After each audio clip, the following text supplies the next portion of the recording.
السلام علیکم ورحمۃ اللہ وبرکاتہ۔ محترم فارغات اور معزز طالبات، آج ہمارا موضوع ہے حفصہ بنت عمر رضی اللہ عنہا کی سیرت طیبہ۔ جیسا کہ آپ جانتی ہیں کہ کل کے درس میں ہم نے آپ کی زندگی کے چند گوشوں کو واضح کرنے کی کوشش کی کہ رسول اللہ صلی اللہ علیہ وسلم کے عقد نکاح میں آنے والی آپ چوتھی صحابیہ ام المؤمنین حفصہ بنت عمر رضی اللہ عنہا ہیں۔ بڑی نیک خاتون تھیں آپ رضی اللہ عنہا۔ رسول اللہ صلی اللہ علیہ وسلم کے عقد نکاح میں آنے سے پہلے آپ رضی اللہ عنہا خنیس بن حذافہ السہمی رضی اللہ عنہ کے عقد نکاح میں تھیں، اور جب شوہر کی شہادت ہوتی ہے میدان احد میں تو اس کے بعد حضرت عمر بن خطاب رضی اللہ عنہ، پہلے حضرت ابو بکر رضی اللہ عنہ، اس کے بعد حضرت عثمان رضی اللہ عنہ کی خدمت میں اپنی بیٹی کا رشتہ لے کر جاتے ہیں۔ تو حضرت عثمان رضی اللہ تعالی عنہ کی پہلی بیوی رسول اللہ صلی اللہ علیہ وسلم کی بیٹی رقیہ رضی اللہ عنہا کا قریب میں انتقال ہوا۔ اسی غم میں آپ تھے، اسی لیے آپ نے شادی سے منع کر دیا، اور ابو بکر رضی اللہ عنہ جانتے تھے کہ اللہ کے رسول صلی اللہ علیہ وسلم کی رغبت ہے حفصہ رضی اللہ عنہا سے نکاح کرنے کے سلسلے میں، اسی لیے حضرت ابو بکر رضی اللہ عنہ نے بھی خاموشی اختیار کی۔ اور جب رسول اللہ صلی اللہ علیہ وسلم کے سامنے حضرت عمر رضی اللہ عنہ نے اس معاملے کو ذکر کیا کہ ابو بکر و عثمان رضی اللہ عنہما نے شادی سے انکار کر دیا، تو فرمایا صلی اللہ علیہ وسلم نے کہ حفصہ رضی اللہ عنہا کا نکاح عثمان سے بہتر انسان سے ہوگا، اور اسی طرح عثمان رضی اللہ عنہ کا نکاح حفصہ رضی اللہ عنہا سے بہتر عورت سے نکاح ہوگا۔ تو رسول اللہ صلی اللہ علیہ وسلم نے اپنی ایک اور بیٹی ام کلثوم رضی اللہ عنہا کا نکاح حضرت عثمان رضی اللہ عنہ سے کرا دیا، اور خود رسول اللہ صلی اللہ علیہ وسلم نے ماں حفصہ رضی اللہ عنہا سے نکاح کر لیا۔ حفصہ بنت عمر رضی اللہ عنہا کے سلسلے میں اہل علم نے اس معاملے کو خصوصیت کے ساتھ ذکر کیا ہے کہ دیگر ازواج مطہرات کے مقابل میں آپ رضی اللہ عنہا بہت باغیرت تھیں، اپنی دیگر سوکن خواتین کو لے کر، امہات المؤمنین کو لے کر۔ اس حوالے سے ایک واقعہ اہل علم نقل کرتے ہیں۔ دراصل یہ واقعہ سورہ تحریم کی ابتدائی آیات نازل ہونے کا یہ واقعہ سبب بنتا ہے۔ واقعہ کچھ اس طرح سے ہے کہ رسول اللہ صلی اللہ علیہ وسلم کا معمول تھا، صحیح بخاری کی حدیث ہے کہ عصر کی نماز کے بعد اپنی ازواج مطہرات میں سے ہر ایک کے گھر آپ تشریف لے جاتے اور تھوڑی دیر وہاں گفتگو کیا کرتے تھے۔ تو صلی اللہ علیہ وسلم جب حاضر ہوتے زینب بنت جحش رضی اللہ عنہا کے گھر میں، تو اللہ کے نبی صلی اللہ علیہ وسلم کو چونکہ میٹھا پسند تھا اور میٹھی چیز اللہ کے نبی کو بہت پسند تھی، تو اسی لیے خدمت رسول میں ماں زینب بنت جحش رضی اللہ عنہا شہد پیش کیا کرتی تھیں، اور اللہ کے نبی صلی اللہ علیہ وسلم شہد پیتے ہوئے عام گھروں کے مقابل میں زینب بنت جحش رضی اللہ عنہا کے گھر میں کچھ زیادہ وقفہ بتا دیا کرتے، کچھ زیادہ وقفہ رہا کرتے تھے۔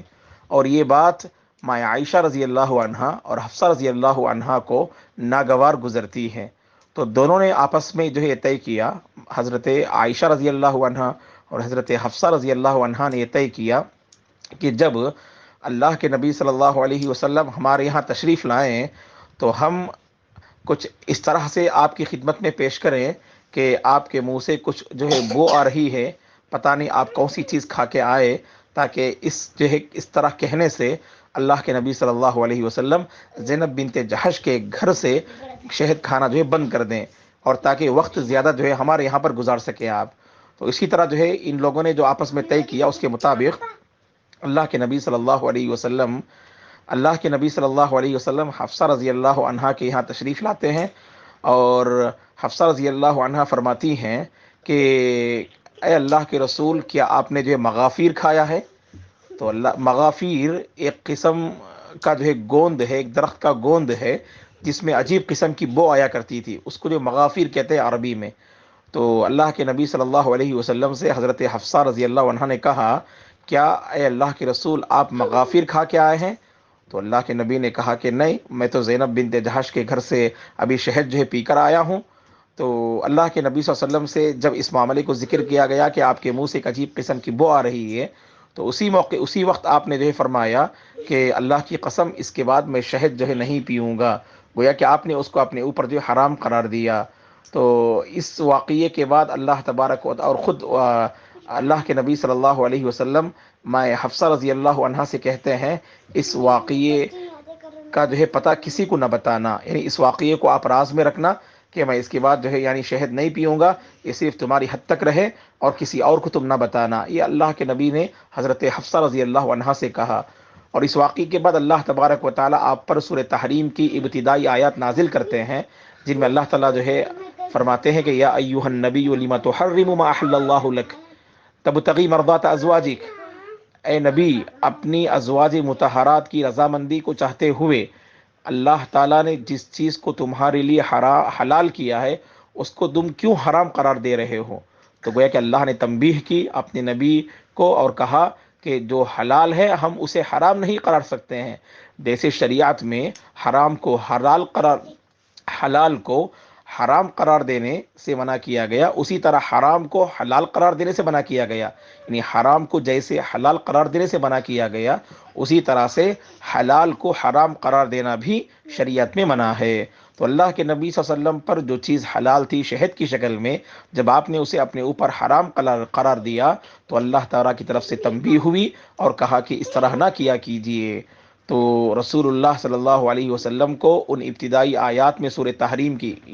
ابتدائی آیات میں اللہ تعالیٰ نے پورے واقعے کی جو ہے خبر اپنے جو ہے حبیب کو اللہ نے بتا دی کہ معاملہ یہ ہے کہ آپ کی ازواج مطہرات نے ایسا معاملہ کیا ہے، اور اسی طرح آپس میں انہوں نے جو ہے طے کیا تھا۔ یہ پوری جو ہے خبر رسول اللہ صلی اللہ علیہ وسلم کو بتا دی گئی۔ اور ادھر ماں حفصہ رضی اللہ عنہا جن سے اللہ کے نبی نے کہا کہ اس معاملے کو کسی کے سامنے ذکر نہ کرنا، حفصہ رضی اللہ عنہا نے اس راز کو ماں عائشہ رضی اللہ عنہا کے سامنے فاش کر دیا اور عائشہ رضی اللہ عنہا کو پورے واقعے کی خبر کر دی۔ اس طرح اللہ کے نبی میرے گھر آئے تھے اور میں نے آپ سے جو معاملہ ہم نے طے کیا تھا اس جو ہے یعنی طے شدہ معاملے کے مطابق میں نے اللہ کے نبی کے سامنے یہ بات رکھی، تو اللہ کے نبی نے کہا کہ اس کے بعد میں شہد نہیں پیوں گا، قسم بھی کھا لی۔ تو یہ پورا واقعہ حضرت حفصہ کو اللہ کے نبی نے منع کیا کہ اسے کہیں پر جو ہے فاش نہ کرنا، اس کے باوجود آپ نے اسے ماں عائشہ کو بتا دیا۔ تو ماں عائشہ رضی اللہ عنہا کو بھی اس کی جو ہے خبر ہو جاتی ہے۔ تو رسول اللہ صلی اللہ علیہ وسلم حفصہ رضی اللہ عنہا کو بلا کر تنبیہ کرتے ہیں اور بس اتنا کہتے ہیں اللہ کے نبی کہ تم نے وعدہ خلافی تم نے کیوں کی؟ ماں حفصہ رضی اللہ عنہا یہ سمجھتے ہیں کہ عائشہ رضی اللہ عنہا نے شاید جو میں نے اس واقعے کا پتہ بتا دیا تھا، اس واقعے کے بارے میں نے ماں عائشہ رضی اللہ عنہا کے سامنے اس کی تفسیر میں نے رکھ دی تھی، شاید ماں عائشہ نے اللہ کے نبی کے سامنے ذکر کر دیا ہو، اس طرح ان کے ذہن میں غلط فہمی پیدا ہوتی ہے۔ تو اللہ کے نبی فوراً فرماتے ہیں کہ ماں عائشہ یا دیگر کسی نے مجھے نہیں بتایا بلکہ اللہ تبارک و تعالیٰ نے مجھے بتایا۔ یہ فرماتے ہیں اللہ کے نبی صلی اللہ علیہ وسلم ماں حفصہ رضی اللہ عنہا سے۔ اس کے بعد اللہ تعالیٰ اس کے بعد والی آیات میں تنبیہ کرتے ہیں امہات المومنین کو کہ اللہ کے نبی کو کبھی اس طرح کے معاملات میں پریشان نہ کرنا۔ تم یہ نہ سمجھ لینا کہ تم اللہ کے نبی کی ازواج مطہرات ہو تو تمہارے بدلے اللہ کسی اور کو نہیں لا سکتے ہیں۔ اگر تم توبہ نہیں کرو گے، اگر اس واقعے سے اگر تم باز نہیں آؤ گے اور تو اللہ سے سچی توبہ نہیں کرو گے، اللہ تعالیٰ تمہارے بدلے دیگر تم سے بہتر خواتین کو لے آئے گا۔ یہ اللہ تبارک و تعالیٰ نے ان آیات کریمہ میں تنبیہ کی۔ بہرحال ماں حفصہ رضی اللہ عنہا بڑی باغیرت جو ہے خاتون تھی، اور ایک مرتبہ اللہ کے نبی صلی اللہ علیہ وسلم نے حضرت حفصہ رضی اللہ عنہا کو یعنی طلاق دینے کا آپ نے ارادہ بھی کر لیا، لیکن فرشتوں کی طرف سے اللہ کے نبی صلی اللہ علیہ وسلم کو یہ اطلاع دی گئی کہ انہا صوامۃ قوامہ، کہ آپ انہیں جو ہے نہ چھوڑا کریں، کیونکہ ماں حفصہ رضی اللہ عنہا بڑی جو ہے عبادت گزار خاتون ہیں، تہجد کی پابندی کرتی ہیں اور دن میں روزوں کا اہتمام کرتی ہیں۔ تو اس کے بعد اللہ کے نبی صلی اللہ علیہ وسلم ماں حفصہ رضی اللہ عنہا کے ساتھ ایک یعنی بہترین صحبت آپ نے اختیار کی، اور حفصہ رضی اللہ عنہا 40/1 ہجری میں حضرت معاویہ رضی اللہ عنہ کی خلافت میں آپ کی وفات ہوتی ہے، مدینہ منورہ ہی میں آپ کی وفات ہوتی ہے، حفصہ بنت عمر رضی اللہ عنہا کی، اور تقریباً آپ رضی اللہ عنہا نے 60 احادیث آپ نے روایت کی، آپ رضی اللہ عنہا نے 60 احادیث روایت کی، ہجرت سے 18 سال پہلے پیدا ہوتی ہیں، 40 پر 1 ہجری میں آپ وفات پاتی ہیں رضی اللہ عنہا۔ اللہ تبارک و تعالی سیرت صحابہ اور صحابیات کو پڑھتے ہوئے آپ کی زندگی سے جو اسباق ہمیں حاصل ہوتے ہیں ان کے مطابق اپنی زندگی کو ڈھالنے، اور رسول اللہ صلی اللہ علیہ وسلم سے سچی محبت کرنے، اور آپ کی ایک ایک سنت کو دل و جان سے اپنانے کی اللہ توفیق عطا فرمائے۔ آمین، والسلام علیکم ورحمۃ اللہ وبرکاتہ۔